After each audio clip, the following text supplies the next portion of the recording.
Hola Gerard, ¿qué tal tu cuarentena igualada con vacaciones? Gracias por hacernos sufrir y te queremos. Y sí, creo que ni te acuerdas de mi nombre, pero soy Andrea Valencia. Am, y mi resumen de Primavera Silenciosa, pues es el siguiente. El capítulo 3, que se llama Elixires de la Muerte, trata principalmente de los plaguicidas y cómo el hombre los ha utilizado en el planeta. Y también bueno, se supone que es el primer plaguicida que fue en la Segunda Guerra Mundial. Y lo utilizaban para quitar los piojos de los judíos y para que no tuvieran plagas. Pero pues eso no disminuía la contaminación que provocaba en el sistema de los judíos, pues era como un tóxico. Era tóxico. Y el nombre era DDT. Ah, también mencionaba en el capítulo otros plaguicidas como el dieldrin, el aldrin, entre otros. Pero el más tóxico es el endrin. Es más tóxico que todos los demás. Y ya es el capítulo 3. El capítulo 4, que es aguas de superficie y mares subterráneos, trata sobre la contaminación del agua, que es principalmente por las fábricas industriales, eh, también por el hombre y sus desechos, las fábricas de nucleares, que por los mismos desechos que ellos tienen de químicos y todos los desechos tóxicos que los tiran al mar, pues eso provoca también una contaminación, obviamente.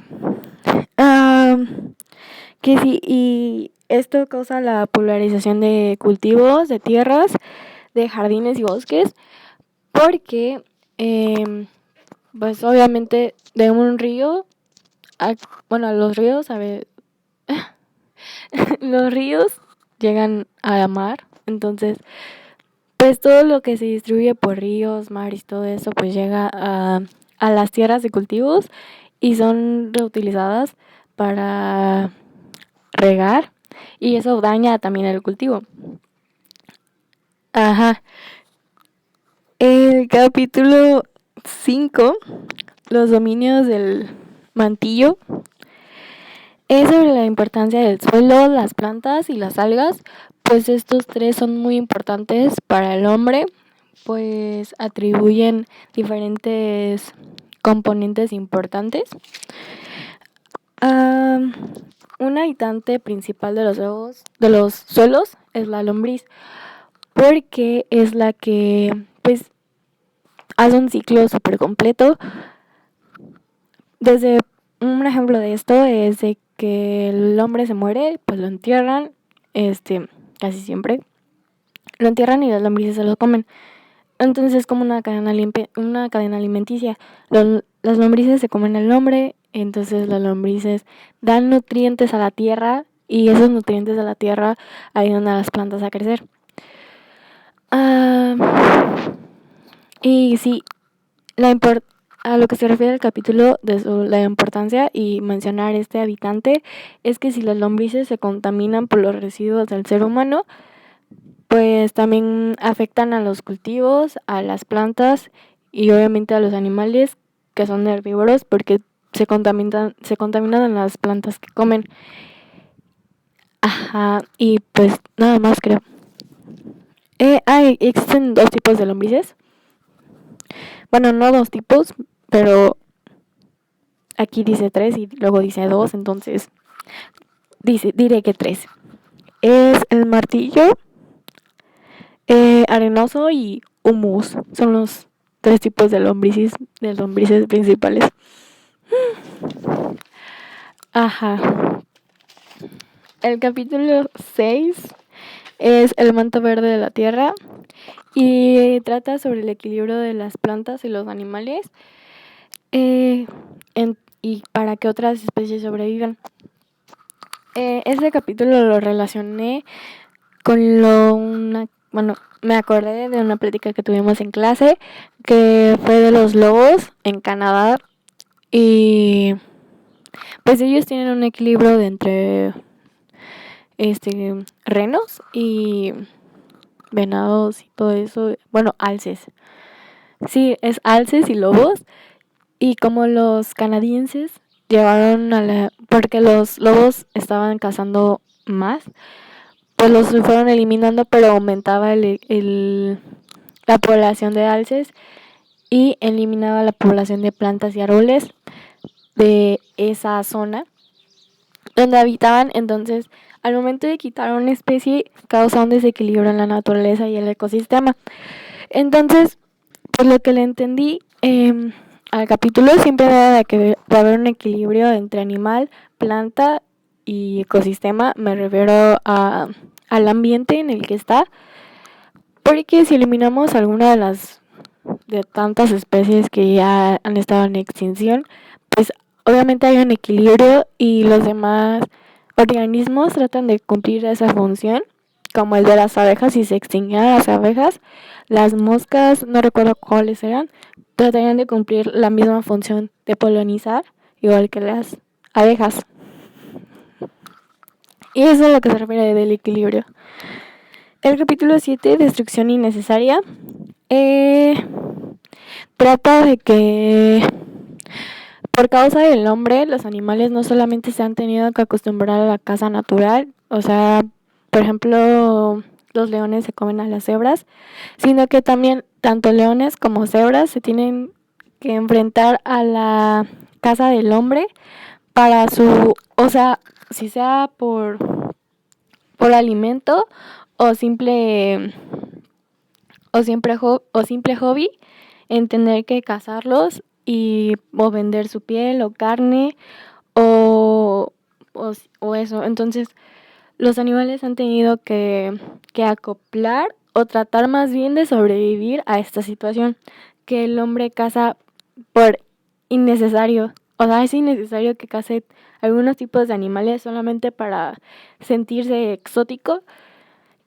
Por ejemplo, cuando cazan a los elefantes, es innecesario cazar elefantes porque solamente quieren sus cuernos, sí serían cuernos, su piel y venderlo en mercado negro o tipo de esas cosas.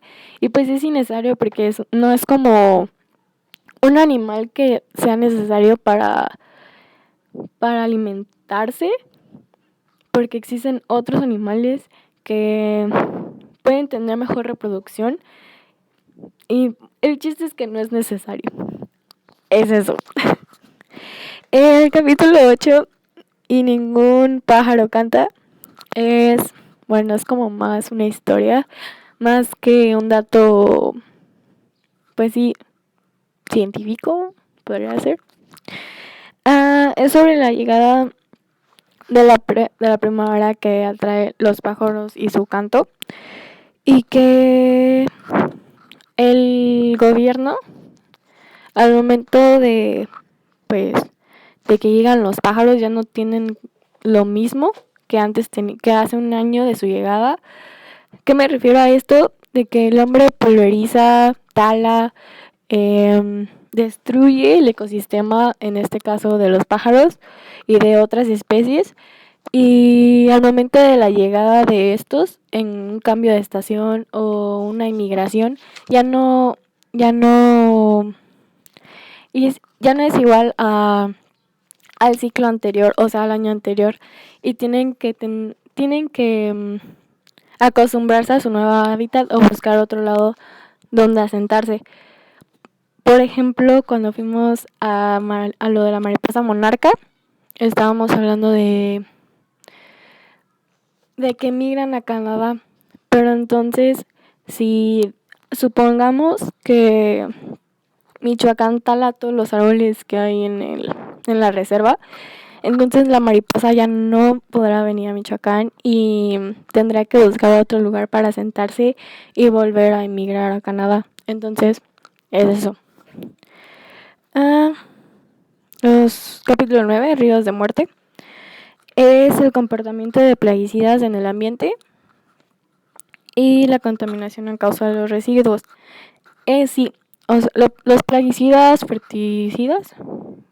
pesticidas y todos los químicos que ayudan a eliminar plagas de los cultivos agrícolas, sí, ayudan, pero también causan un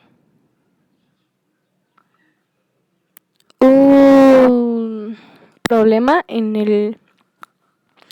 determinadas zonas. Por ejemplo, digamos que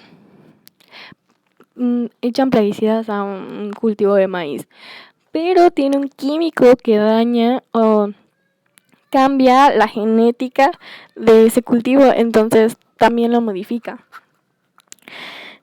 Y también hablaba de los controles de salud humana en determinadas zonas por culpa de los plaguicidas.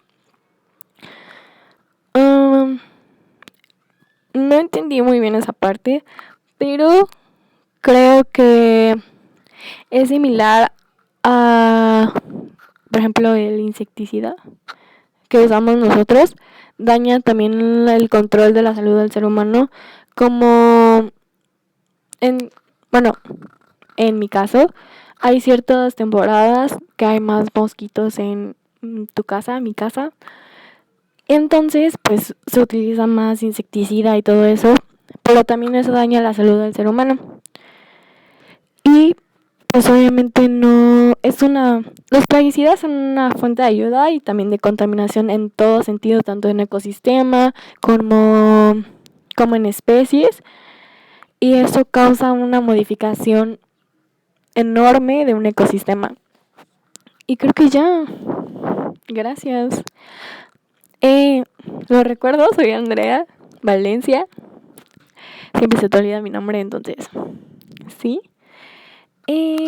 Gracias. Bye. Suerte en tus vacaciones. Chao.